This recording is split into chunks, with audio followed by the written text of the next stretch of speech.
우리 함께 하나님 말씀 보도록 하겠습니다. 오늘 열왕기상 3장 우리 4절로 14절 말씀 함께 보도록 하겠습니다. 열왕기상 3장입니다. 3장 4절로 14절까지 말씀 같이 보겠습니다. 구약 성경 514페이지에 있습니다. 4절로 14절까지의 말씀 우리 한 절씩 교독하여 읽겠습니다. 이에 왕이 제사하러 기브온으로 가니 거기는 산당이 큼이라. 솔로몬이 그 제단에 1천 번제를 드렸더니 기브온에서 밤에 여호와께서 솔로몬의 꿈에 나타나시니라. 하나님이 이르시되 내가 내게 무엇을 줄고 너는 구하라. 솔로몬이 이르되 주의 종 내 아버지 다윗이 성실과 공의와 정직한 마음으로 주와 함께 주 앞에서 행함으로 주께서 그에게 큰 은혜를 베푸셨고 주께서 또 그를 위하여 이 큰 은혜를 항상 주사 오늘과 같이 그의 자리를 앉은 아들을 그에게 주셨나이다. 나의 하나님 여호와여, 주께서 종으로 종의 아버지 다윗을 대신하여 왕이 되게 하셨사오나 종은 작은 아이라 출입할 줄을 알지 못하고 주께서 택하신 백성 가운데 있나이다. 그들은 큰 백성이라 수요가 많아서 셀 수도 없고 기록할 수도 없사오니 누가 주의 이 많은 백성을 재판할 수 있사오리이까. 듣는 마음을 종에게 주사 주의 백성을 재판하여 선악을 분별하게 하옵소서. 솔로몬이 이것을 구하매 그 말씀이 그 주의 마음에 든지라. 이에 하나님이 그에게 이르시되 내가 이것을 구하도다. 자기를 위하여 장사하기를 구하지 아니하며 부도 구하지 아니하며 자기 원수의 생명을 멸하기도 구하지 아니하고 오직 송사를 듣고 분별하는 지혜를 구하였으니 내가 내 말대로 하여 내게 지혜롭고 총명한 마음을 주노니 내 앞에서도 너와 같은 자가 없거니와 내 뒤에서 너와 같은 자가 일어남이 없으리라. 내가 구하지 아니한 부귀와 영광도 내게 주노니 내 평생의 왕들 중에 너와 같은 자가 없을 것이라. 함께 읽겠습니다. 내가 만일 내 아버지 다윗이 행함같이 내 길로 행하며 내 법도와 명령을 지키면 내가 또 내 날을 길게 하리라. 아멘. 오늘 함께할 하나님 말씀은 듣는 마음을 주옵소서라고 하는 제목으로 우리 열왕기상 3장 4절로 14절에 있는 말씀 같이 살펴보도록 하겠습니다. 지금 평소에 영상 송출과 조금 다른 방식으로 송출이 되고 있는데요. 지금 전체 인터넷망이 좀 불안전해가지고 평소랑 다른 방식으로 지금 송출하고 있습니다. 집안에서 또 같이 예배드리시는 분들 이분 양해하시고 또 듣는 내용 가지고 같이 하나님께 나아갈 수 있기를 바랍니다. 자, 오늘 열왕기상 3장 4절로 14절은 굉장히 유명한 구절입니다. 솔로몬이 하나님께 나아가서 간구하고 하나님께서 그의 기도를 들으셔서 그를 지혜롭게 해주시는 장면이지요. 예전에 여러분 알고 계실 수도 있는데요. 다니엘 학습법이라고 하는 책이 나와가지고 많은 사람들이 그 책을 읽고 감동을 받고 또 다니엘 학습법 2, 다니엘 학습법을 쓴 엄마가 쓴 책 이런 게 가지고 굉장히 많은 다니엘 학습법 시리즈가 있었습니다. 자, 이렇듯 다니엘 학습법, 신본주의 교육, 또 이렇게 하나님을 가장 앞서 세워놓고 심지어 그 믿음으로 열심히 공부해가지고 기적을 일으키는 기적의 공부법이 책으로 나와서 히트를 쳤고요. 그 책이 히트를 친 다음에 한 2년 정도 지난 다음에 2탄이 나왔습니다. 그게 뭐였냐면 이 솔로몬 학습법이라고 하는 책이었죠.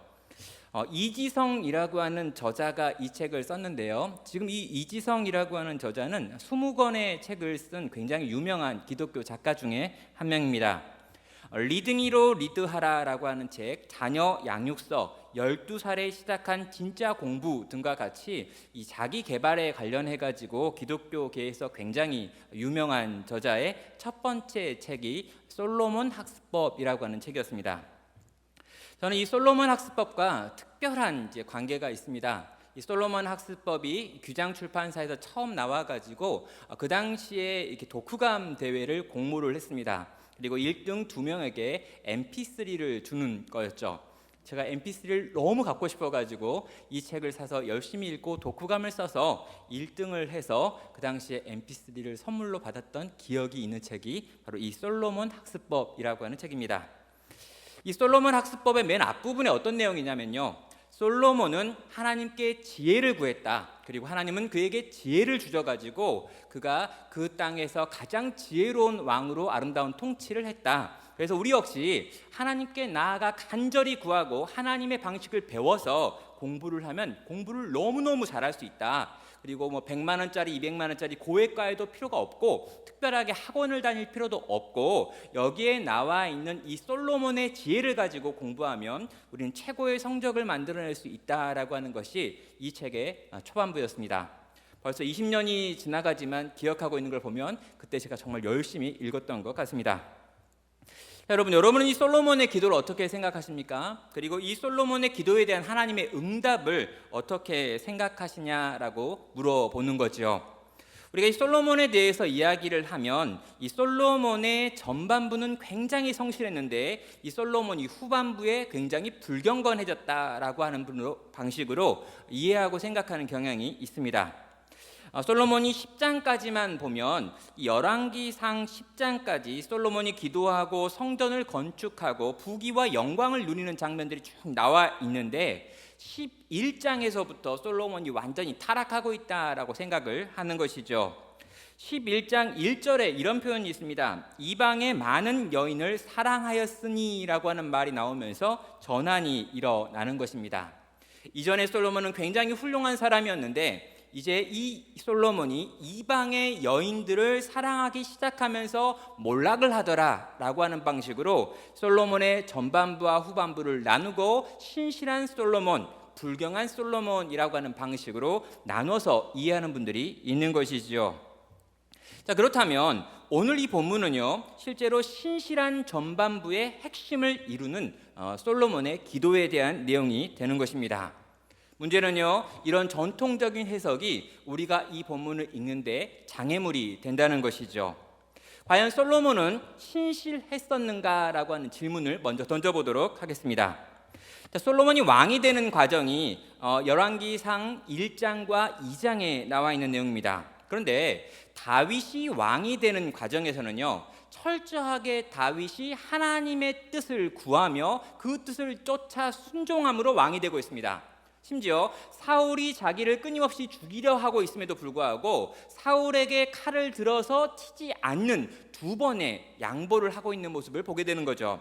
하나님께서 기름 부어 세우신 자를 내가 어찌 해야겠느냐라고 하는 것이 다윗의 마음이었고, 철저하게 하나님께 의지해서 하나님이 나를 왕 만들어 주셔야 왕이 되겠다 했던 것이 다윗이었습니다. 솔로몬은 그렇지 않죠.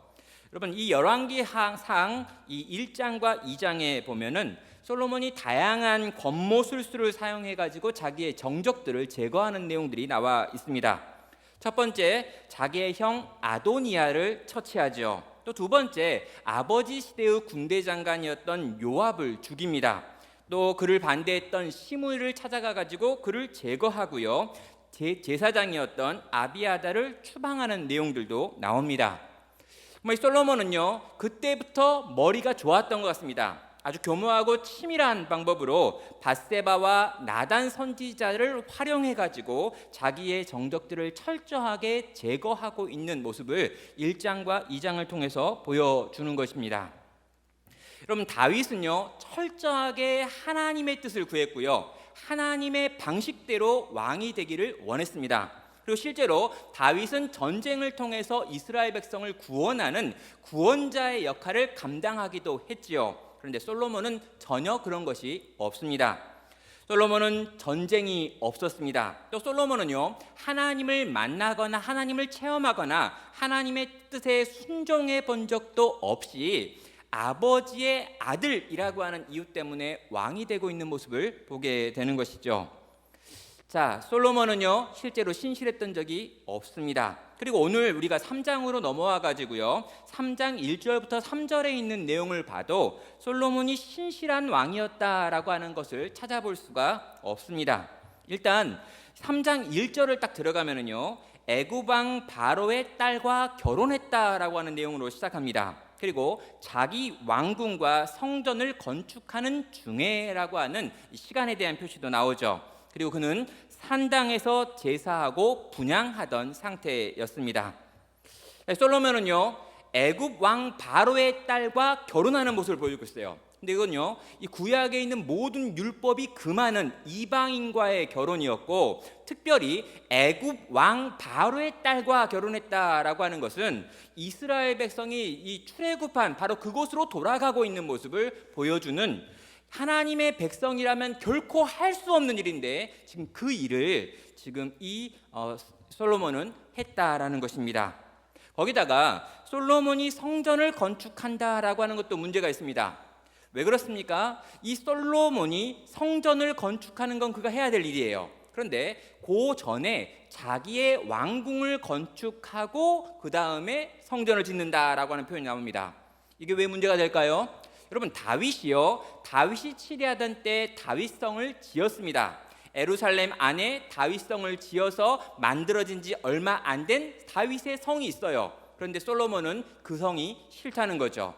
아버지 시대에 만들어 놓은 최고의 왕궁이 있었음에도 불구하고 그 왕궁 말고 나는 나의 왕궁을 짓겠다라고 하는 모습을 보이고, 자기의 왕궁의 부속 건물로 성전을 지으려고 하는 모습을 보여주었다는 것입니다. 심지어 그는 산당이라고 하는 이스라엘 백성들이 하지 말라고 했던 바로 그런 방식의 제사를 드리고 있는 모습까지 보여주는 것이죠. 물론 여러분, 이 부분 보다 보면은요 솔로몬이 여호와를 사랑하였다라고 하는 표현도 있고요, 아버지 다윗의 법도를 행하였다라고 하는 표현도 3절을 보면 나와 있습니다. 이 내용은 과연 뭘까요? 여러분, 여기에 우리가 또 하나 생각해야 될 게 뭐냐면 여호와를 사랑하였다라고 하는 이 표현이 있는데요, 이 표현, 이 사랑이라고 하는 표현이 아하브라고 하는 원어를 사용하고 있습니다. 그런데 이 아하브라고 하는 단어가 구약 성경에 쓰일 때 어떻게 쓰이냐면요, 인간이 하나님을 사랑한다라고 할 때 이 아하브를 한 번도 쓴 적이 없는 거예요.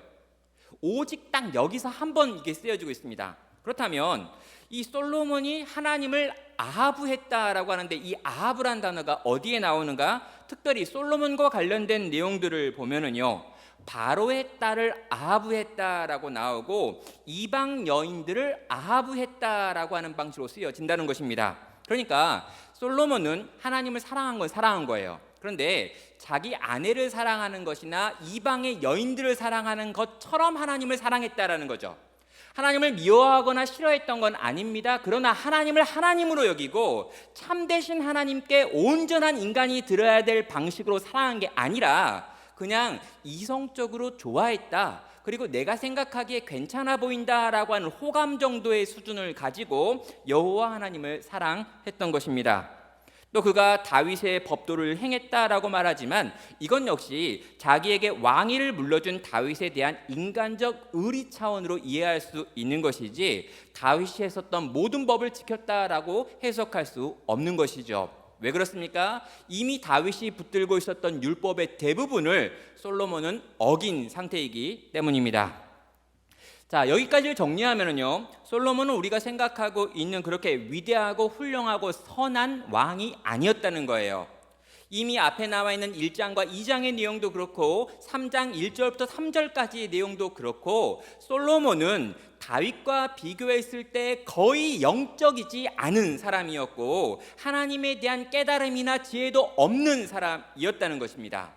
그리고 그러한 여러 가지 문제를 가진 그가 오늘 이 본문에 나와서 기도하고 있다는 거죠. 4절부터 5절에 있는 내용을 보면 그가 이제 1천 번제를 드리고 있습니다. 이에 왕이 제사하러 기브온으로 가니 거기에는 산당이 큼이라. 솔로몬이 그 제단에 1천 번제를 드렸더니 기브온에서 밤에 여호와께서 솔로몬의 꿈에 나타나시니라. 하나님이 이르시되 내가 내게 무엇을 줄고 너는 구하라 라고 묻고 있습니다. 자, 산당에서 제사하던 어느 날이었습니다. 그리고 여기 산당이 나와 있는데 그 산당은 기브온에 있었는데 그 기브온에 가장 큰 산당이 있었기 때문이다라고 밝히죠. 방법은 그 제단에서 1천 번제를 드렸다라고 이야기하고 있습니다. 이 본문을 대표적으로 잘못 해석하시는 경우가 어떤 해석이냐면 1천 번제를 드렸다라고 해석하는 분들이 있었고, 그렇게 가르쳤던 분들 때문에 1,000번 제를 드려야 된다, 1,000번 헌금을 해야 된다, 1,000번 예배를 드려야 된다라고 하면서 한국 교회, 오직 전 세계 우주에 딱 하나 한국 교회만 있는 독특한 기도법이, 독특한 헌금법이 나와 있는 것이죠. 여러분, 1,000번 제를 드렸다는 게 아닙니다. 여러분 한글 성경 가지고 있으면요, 이 한글 성경에 나와 있는 표현만 제대로 읽어도 돼요. 1천 띄고 번제라고 되어 있습니다. 이 번은 태울 번이에요. 그러니까 1,000개의 짐승을 태워서 드리는 거대한 제사를 드렸다라고 생각하시는 게 맞는 것입니다. 1,000일 동안 1,000일 동안 기도하고 1,000일 동안 헌금하고 1,000일 동안 뭘 바친다, 이런 의미가 아니라 여러분 1,000이라고 하는 많은 것들을 하나님께 올려드리는 제사, 예배를 올려드렸다라고 하는 것으로 이해를 해야 하는 것이죠. 또 여기에 나와 있는 이 1,000이라고 하는 것도요, 숫자 그대로 1,000개다라고 이해하시면 안 됩니다. 이 구약 성경에서 특별히 1,000이라고 하는 말은 많다라고 하는 거예요. 여러분 1,000개의 소를 잡았다라고 하면요, 1,000개의 소를 잡을 수 있는 산당이라는 게 이스라엘에 존재할 수가 없습니다. 너무 많아요. 그렇기 때문에 1,000은 많다라는 거예요. 일반적으로 사람이 가지고 올 수 없을 만큼 많은 재물을 들고 와가지고 이 재물을 하나님께 태워드리는 제사를 올려드렸다라고 이해하는 게 이 본문에 대한 정확한 해석이 되는 것입니다. 자, 솔로몬은요, 이렇게 1,000 번제를 하나님께 올려드렸습니다. 그렇게 올려드린 날 밤에 솔로몬은 꿈을 꾸게 되죠. 그리고 하나님은 꿈에 그에게 나타나셔가지고 이렇게 질문합니다. 내가 너에게 무엇을 줄고 너는 구하라 라고 물어본 것입니다. 사랑하는 성도 여러분, 우린 이 부분 보면서 하나님께 솔로몬이 1,000 번제를 드렸기 때문에 그만큼의 공을 드리고 그만큼의 성실을 보여드리고 그만큼의 많은 희생을 올려드렸기 때문에 하나님이 응답하셨다라고 생각하는 경향이 있습니다. 그래서 하나님을 만나기 원하는가, 하나님께 응답받는 기도를 하기 원하는가, 그러면 이만큼의 열심을 내라 라고 말하고 가르쳤던 적이 있죠. 근데 여러분, 그렇지가 않습니다. 여기 나와 있는 표현을 보면은요, 솔로몬은 그 전에도 여러 번 그런 종류의 제사를 드렸습니다. 그런데 그때는 하나님이 나타나지 않았어요. 그러니까 이런 방식의 제사를 드렸기 때문에 하나님이 나타나신 게 아니라, 하나님은 하나님의 때 하나님의 방식으로 언제건 나타날 수 있는데 하필 그때 나타났다는 거예요. 이해하실 필요가 있습니다. 하나님을 우리가 뭔가 노력해가지고 끌어올 수 있다고 생각하시면 안 됩니다. 우리가 뭔가 잘하면 그분이 땡겨오고 우리가 뭘 못하면 그분이 멀어지는 그런 분이 아니라는 거예요. 그건 무속의 개념입니다. 신에게 뭔가 잘하면 신이 다가오고 내가 못하면 신이 멀어져가는 건 무속적 신학이라는 거예요. 그런데 하나님은 그런 분이 아니십니다. 1,000개의 번제를 드렸기 때문에 하나님이 나타난 게 아니라, 하나님은 일방적으로 1,000 번제를 드린 솔로몬의 꿈 가운데 나타난 것입니다. 그리고 하나님은 일방적으로 솔로몬아, 네가 지금 바라는 게 뭐냐라고 질문하고 있더라는 것이죠. 사랑하는 성도 여러분, 하나님은 하나님의 뜻을 가지고 하나님의 계획 속에서 하나님의 백성들 속에서 일하시는 분입니다. 그래서 우리는요, 열심히 하나님을 구합니다. 그러나 하나님이 내가 구했다고 해서 오는 분도 아니고 구하지 않았다고 해서 못 오시는 분도 아니라는 걸 기억하고, 하나님의 주권적인 찾아오심을 구하되 그분을 기다리며 그분이 오신다면 그것이 우리에게 주신 은혜라는 걸 생각해야 한다는 것입니다. 자, 이렇게 솔로몬은요, 하나님을 꿈 가운데 만났습니다. 그리고 하나님이 처음으로 그에게 말씀하시는데, 야, 네가 원하는 건 뭐냐? 무엇이든 구하라 라고 말씀하고 있는 것이죠. 그럼 이 명령, 이 질문은요, 램프 속에서 지니가 딱 나와가지고 소원 3개를 말해봐 라고 하는 것과 거의 유사해 보입니다. 네가 뭘 원하건 네가 말하면 내가 들어주겠다 라고 하는 의미를 갖고 있기 때문이죠.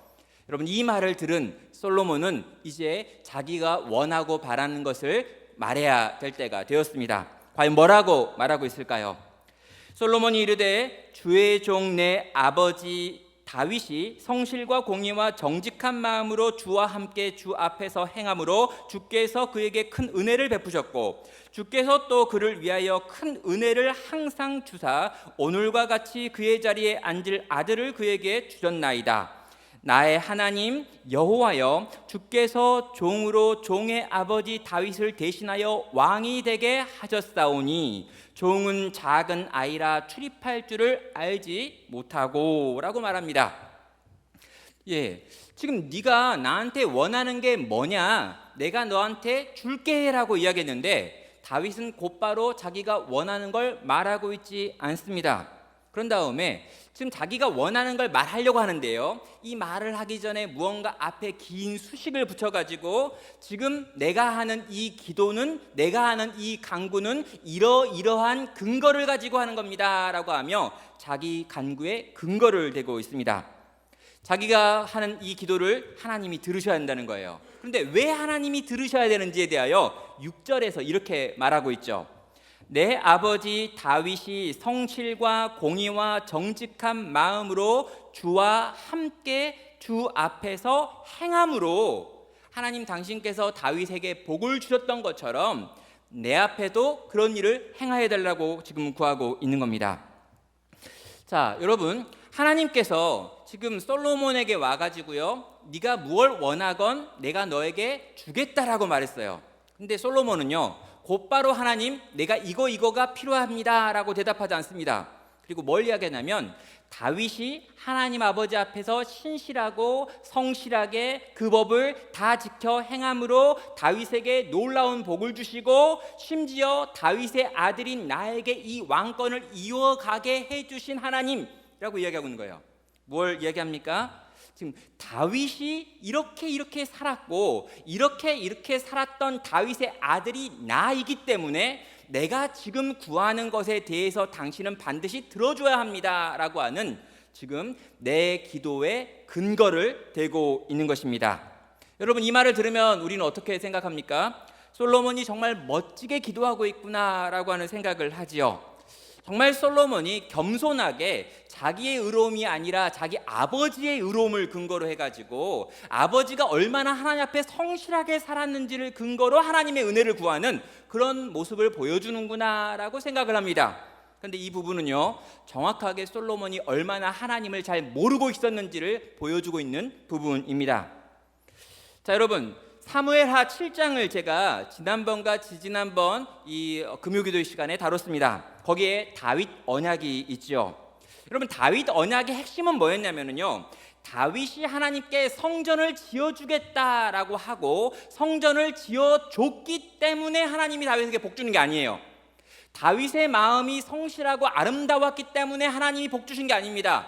다윗은 정치적인 야망을 가지고 있었고 잘못된 동기를 가지고 있었습니다. 다윗이 성전을 짓겠다고 했던 그 마음에는 온통 잘못된 것들이 많았어요. 하나님은 다윗의 마음이 잘못됐다라고 책망했습니다. 그런데 다윗을 책망하신 다음에 곧바로 하나님께서 다윗에게 엄청난 축복을 내려주는요. 왜 그 엄청난 축복을 내려줍니까? 이유가 없습니다. 다윗이 잘했기 때문이 아니라 하나님이 그냥 다윗과 언약을 맺고 싶었다는 거예요. 그래가지고 하나님께서 다윗에게 복을 주시는데 그 복을 영원토록 줄 것이며 너희 후손들 가운데 결단코 떠나지 않을 것이다 라고 하는 다윗 언약. 내가 사울에게서는 떠났었지만 다윗과 다윗의 후손들에게는 결코 떠나지 않을 것이다 라고 하는 다윗 언약을 맺어 주셨다는 것입니다. 여러분, 다윗 언약의 핵심은 뭐냐면 다윗이 성실했다, 다윗이 신실했다, 다윗이 하나님의 말씀을 잘 쫓았다라고 하는 게 아니라 다윗이 잘못되어 있고 잘못된 동기를 가지고 있음에도 불구하고 여호와 하나님은 다윗을 너무너무 아끼고 사랑하셔서 다윗이라고 하는 인생을 편애하셔가지고 다윗에게 은혜를 폭포수처럼 부어주셨다라고 하는 게 핵심이라는 거예요. 솔로몬은요, 이걸 이해 못했습니다. 다윗의 성실, 다윗의 공의, 다윗의 정직, 다윗이 주께 순종했기 때문에 다윗의 자손인 나에게도 은혜를 베풀어 주셔야 합니다 라고 하는 말을 하며 하나님께 나아갔다는 거죠. 그럼 솔로몬은요, 이상한 잘못된 신앙을 가지고 있었을 뿐만 아니라 하나님에 대한 바른 지식을 소유하지도 못했고, 가장 중요한 은혜 언약의 내용이 무엇인지, 내게 하나님께서 은혜를 베푸시는 이유가 무엇인지도 제대로 모르는 상태로 기도했다라고 하는 걸 본문은 보여주는 것입니다. 자, 이렇듯 솔로몬은 엉터리 근거를 가지고 하나님의 은혜를 구하고 있습니다. 그런 다음에 입을 열어가지고 이제 내가 구해야 될, 내가 원하는 나의 간구의 내용을 7절 하반부부터 9절을 통해 가지고 말씀하죠. 종은 작은 아이라 출입할 줄을 알지 못하고 왕께서 택하신 백성 가운데 있나이다. 그들은 큰 백성이라 수요가 많아서 셀 수 없고 기록할 수도 없사오니 누가 주의 이 많은 백성을 재판할 수 있사오리까? 듣는 마음을 종에게 주사 주의 백성을 재판하여 선악을 분별하게 하옵소서라고 지금 그가 구하는 기도의 내용을 말하고 있습니다. 여러분, 종은 작은 아이라 출입할 줄을 알지 못하고 라고 하는 말 때문에 오해하는 분들이 있어요. 그래서 솔로몬 학습법이나 여러 가지 이렇게 책 같은 거, 또 동화책 같은 걸 보면 이 기도하고 있는 솔로몬을 작은 아이로 그려놓습니다. 작은 아이가 이렇게 하면서 하나님께, 하나님 저에게 지혜를 주세요, 그리고 공부 잘해가지고 좋은 대학 갈게요, 이렇게 하는 걸로 묘사하는 경우들이 있는 거죠. 그럼 자녀들이 태어나면 이 자녀가 어렸을 때 부모나 할머니들이 이 자녀에게 손을 얹고 솔로몬 같은 아이가 되게 해달라고, 그래서 공부를 아주 잘하는 지혜 있는 아이가 되게 해달라고 간구하고 기도하고 있습니다. 그럼 종은 작은 아이라 출입할 줄 모르고 라고 하는 이 표현은요, 솔로몬이 아이가 아니라는 거예요. 그럼 솔로몬은요 이미 40대 중반, 제 나이 또래 됩니다. 솔로몬이 왕이 된 게 나이가 40대였으니까요 40에 왕이 되었고, 지금 어느 정도 치리를 하고 지금 왕궁과 성전이 세워져 가고 여러 명의 처첩을 거느린 상태인 걸 보면요, 솔로몬은 지금 40대 중반 또는 50대 초반까지 볼 수 있는 나이인 것입니다. 여러분, 제가 무릎을 꿇고 종은 작은 아이라 출입할 줄 몰라요, 그럼 애기입니까 여러분? 아니에요 여러분, 이건 수사학적 표현입니다. 여호와 하나님 아버지 앞에 지금 조용히 아주 자기를 낮추면서 겸양을 떨며 나아가 간구하고 있는 모습이죠. 그런데 그가 구하고 있는 게 뭐냐면요, 왕께서 택하신 큰 백성의 수요가 너무너무 많습니다. 그리고 이 백성을 재판할 만한 지혜가 내게 없습니다. 내 능력과 내 힘으로는 이 민족을, 이 백성을 돌볼 만한 힘이 내게 없으니 주님 내게 은혜를 베풀어 달라고 지금 간구하는 것이죠. 여러분, 지금 이 기도의 내용도 우리가 좀 봐야 되는데, 우리는 늘 솔로몬 하면 지혜의 왕이라고 생각을 하고, 그래서 솔로몬이 구했던 걸 지혜일 것이다 라고 그냥 생각해 버립니다. 그래서 이 지혜가 뭘까? 이 지혜만 있으면 내 성적이 올라갈 거야, 이 지혜만 있으면 좋은 대학에 들어갈 거야, 이 지혜만 있으면 좋은 내가 직장을 얻을 수 있을 거야, 시험에 합격할 거야 라고 생각을 하죠.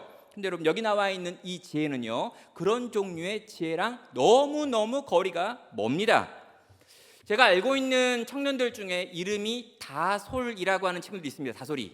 이 다솔이들이 대로 어떻게 나올까요? 다는 다윗이고 솔은 솔로몬입니다. 다윗과 솔로몬 같은 애가 되라, 이런 의미에서 다솔이들이 있죠. 그럼 다윗과 솔로몬, 다윗의 용맹과 솔로몬의 지혜를 가진 훌륭한 왕이 되어야 된다라는 뜻이 다솔이라고 하는 이름의 뜻입니다. 과연 솔로몬은 그런 지혜를 하나님께 구했던 걸까요? 그럼 본문에 들어가 가지고 솔로몬이 정확하게 구했던 게 뭔지를 보면은요, 주의 백성을 재판하여 선악을 분별하게 하기 위한 듣는 마음을 종에게 주십시오라고 지금 구하고 있습니다. 지금 그가 구하고 있는 건요, 듣는 마음입니다. 지금 듣는 마음을 좀 달라는 거예요.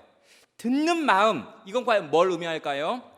하나님의 뜻을 들을 수 있는 마음의 상태와 능력을 달라는 것이고요, 이 백성들의 말과 그들의 뜻을 들을 수 있는 마음을 달라라고 지금 하나님께 나아가 간구한다는 것입니다. 전혀 지혜가 나와 있지 않습니다. 우린 마음대로 이 본문에다가 지혜를 끼워 넣어가지고 우리가 솔로몬이 기도했던 건 지혜를 구하는 거였고, 그래서 지혜를 받았다고 말하지만 솔로몬은 지혜를 구한 적이 없다고요. 솔로몬은 듣는 마음을 구했습니다. 자, 솔로몬이 왜 이 듣는 마음을 구했는가 우리는 살펴볼 수 있죠. 어떤 이거입니까? 그럼 솔로몬이 왕이 됐는데요, 이 왕이 된 솔로몬이 늘 불안한 게 있습니다. 뭐가 불안하냐면 다윗은 전쟁에서 승리해가지고 이스라엘 백성의 구원자가 되어서 왕이 되었습니다. 그리고 이 전쟁과 여러 과정에서 하나님이 다윗과 함께한다라고 하는 여러 종류의 사인들이 있었기 때문에 그 왕권은 흔들리지 않았어요. 그런데 솔로몬은요, 전혀 그런 경험이 없습니다. 전쟁이 일어나질 않는 거예요. 전쟁을 해야 이길 텐데 전쟁이 한 번도 없습니다. 다윗이 다 이겨가지고. 그럼 전쟁을 통해 가지고 왕이 된 것도 아니고 하나님의 주권적인 능력을 경험하거나 그것들을 보여줘 가지고 왕이 된 것도 아닙니다. 아버지가 다 했고 아버지의 아들이기 때문에 여러 가지 권모술수로 자기의 정적을 제거한 다음에 왕이 된 거예요. 자기의 한계가 어떤 것인지 정확하게 알고 있습니다. 아마도 솔로몬이 자기의 왕궁을 지었던 것도 자기의 왕권을 어떤 식으로든 만들어 보고 싶은데 이미 할 일이 없으니까 다윗성이 옆에 있음에도 불구하고 자기의 왕궁을 짓는 방식으로 자기의 왕권을 강화하려고 한 게 아닌가라고 하는 설명도 하는 분들이 있습니다. 이 솔로몬이요, 뭐라도 내가 이 이스라엘 백성의 왕으로서 자기의 권위를 만들어야 되는데 만들 수 있는 방법이 뭘지 그는 고민했던 거죠. 그리고 그가 생각했던 게 뭐냐면 자기에게 있는 이 수많은 백성들의 이 잘잘못에 대한 재판을 바르고 의롭고 잘 할 수 있는 그런 지혜, 그런 듣는 마음이 내게 있어야겠다라는 생각을 한 것입니다. 나에게 지금 필요한 것은 듣는 마음이구나. 하나님의 뜻을 내가 들을 수 있어야 되고 백성들의 소리를 들을 수 있어야 돼서 그것들을 가지고 내가 이 땅을 지금 통치하고 다스리지 않으면 안 되는 거구나라고 하는 것이 솔로몬이 가지고 있었던 왕으로서 그 직분을 감당할 수 있는 필요였던 것이죠. 그럼 솔로몬은 겸양을 떠는 것이 아니라 실제로 자기의 정치적 한계를 알았던 것이고요, 자기의 정치적 한계를 뛰어넘어서 통치의 수단으로서 바른 정치를 해야 되는데 그 정치를 할 수 있는 것이 듣는 마음이다라고 하는 걸 알았기에 하나님께 그 듣는 마음을 구했던 것입니다. 그러면 신앙이 아니라 상식을 구했던 것이고요, 왕으로서 해야 될 책무에 입각한 필요를 하나님께 구하는 기도가 바로 이 솔로몬의 기도의 내용인 것입니다. 그리고 하나님께서는요, 이 기도에 응답하셨죠. 10절부터 14절을 보면 솔로몬의 기도가 어떻게 응답을 받는지에 대한 내용이 나옵니다. 10절 11절은 이렇게 말합니다. 솔로몬이 이것을 구하매 그 말씀이 주의 마음에 든지라. 이에 하나님이 그에게 이르시되 내가 이것을 구하도다. 자기를 위하여 장수하기를 구하지 아니하고 부도 구하지 아니하며 자기 원수의 생명을 멸하기도 구하지 아니하고 오직 송사를 듣고 분별하는 지혜를 구하였으니 내가 너의 말대로 하여 내게 지혜롭고 총명한 마음을 주도니 내 앞에서도 너와 같은 자가 없거니와 내 뒤에도 너와 같은 자가 일어남이 없으리라라고 말하고 있지요. 먼저 네가 구하는 이 내용에 대하여 칭찬하는 말이 있고요, 그런 다음에 이 솔로몬이 구했던 그것을 솔로몬에게 주겠다라고 약속하시는 내용이 이어집니다. 칭찬을 이렇게 합니다. 그 말씀이 주의 마음에 든지라라고 말하죠. 야, 네가 너 자신을 위하여 장수를 구하나 부를 구하거나 영광을 구하거나 원수의 생명을 구하지 아니하고 오직 송사를 듣고 분별하는 지혜를 내게 구하는 이것이 내가 옳다고 생각하고 좋다고 생각하는 좋은 것을 구했다라고 지금 칭찬을 합니다. 그리고 약속하지요. 12절입니다. 내가 너의 말대로 하여 내게 지혜롭고 총명한 마음을 주노니 다른 왕들과 비교할 수 없는 것들을 내가 너에게 준다라고 약속하고 있습니다. 하나님께서 그가 구했던 것을 들어주시는 것입니다. 그가 구했던 이 백성들을 재판할 수 있는 것, 이 백성들을 바르게 정치할 수 있는 것, 하나님의 뜻이 무엇인 줄 알고 이 백성들이 생각하는 것이 어떤 것인 줄 알아서 이 두 가지를 가지고 이스라엘 하나님의 백성이 하나님의 백성답게 살아갈 수 있게 만드는 이 길을 걸어갈 수 있는 능력, 그 지혜를 하나님께서 이런 방식으로 듣는 마음이라고 하는 방식으로 지금 허락하신다는 것입니다. 그런 다음에 13절과 14절을 보면요, 거기서 끝나는 것이 아니라 구하지 않았던 것들까지 하나님께서 약속하여 주고 계십니다. 무엇입니까? 내가 또 내게 구하지 아니한 부귀와 영광도 내게 주노니 내 평생의 왕들 중에 너와 같은 자가 없을 것이라. 내가 만일 내 아버지 다윗이 행한 것 같이 내 길로 행하면, 내 법도와 명령을 지키면 내가 또 내 날을 길게 하리라. 부귀와 영광도 내가 너에게 보너스로 줄게. 그리고 네가 만약에 다윗처럼 그렇게 말씀을 잘 지켜 율법대로 살면 너에게 장수하는 복도 내려주겠다라고 약속하고 계십니다. 이걸 1+1이라고 이야기하죠. 분명히 다윗이 구했던 게 있는데 다윗이 구했던 게 너무 마음에 들었기 때문에, 솔로몬이죠. 솔로몬이 구했던 것이 너무 좋은 것이었기 때문에 하나님이 기뻐하며 솔로몬에게 이걸 허락했을 뿐만 아니라, 솔로몬이 구하지도 않았지만 부귀와 영광과 장수라고 하는 부분까지 내가 책임져 주겠다라고 하면서 복을 2배로 주고 있는 장면을 확인하게 되는 것입니다.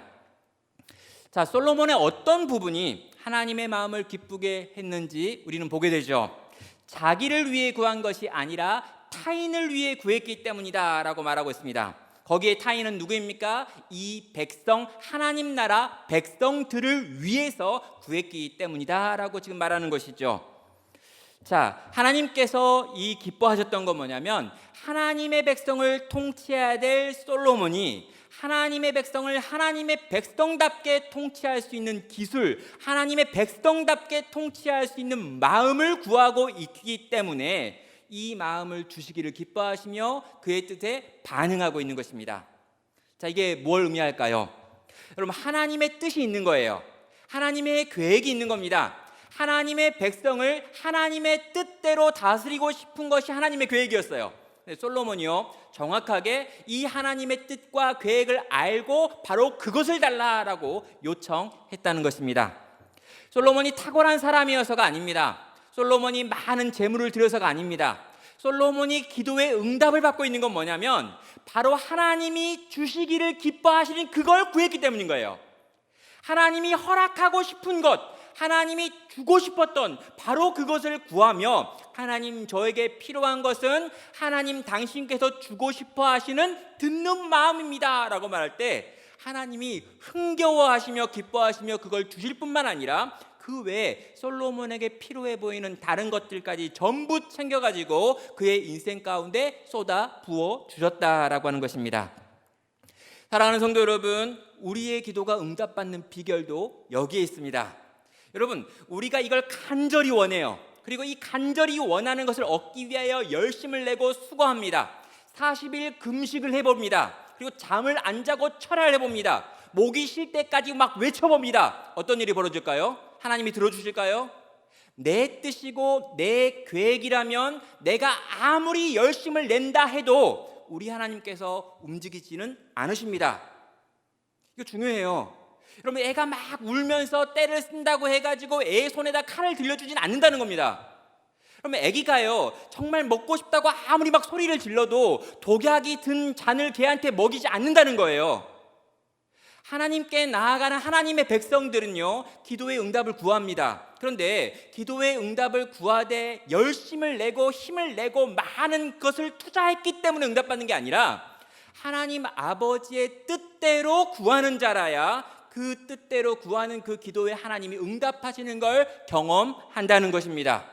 우리의 기도의 열심보다 더 중요한 것은 우리에게 원하시는 하나님의 뜻과 계획이 무엇인 줄 알고 그것을 가지고 하나님께 나아가는 자여야 한다라고 하는 것을 응답받는 솔로몬의 기도를 통해서 우리는 보게 되는 것입니다. 사랑하는 성도 여러분, 우리는 끊임없이 무언가를 기도합니다. 그런데요, 우리가 기도하고 있는 것, 그리고 그 기도의 내용과 그 열심보다 더 중요한 게 내 기도가 하나님이 원하시는 뜻인가라고 하는 질문이에요. 하나님이 원하시는 뜻이 무엇이고 하나님이 내 삶 가운데 바라는 게 무엇이며 지금 내가 기도하기를 기뻐하시는 그 내용이 무엇인지 하나님께 끝까지 물어봐야 되는 거고요. 하나님께서 원하시고 바라시는 그것을 가지고 하나님께 나아갈 때 우리의 기도는 응답받는 것입니다.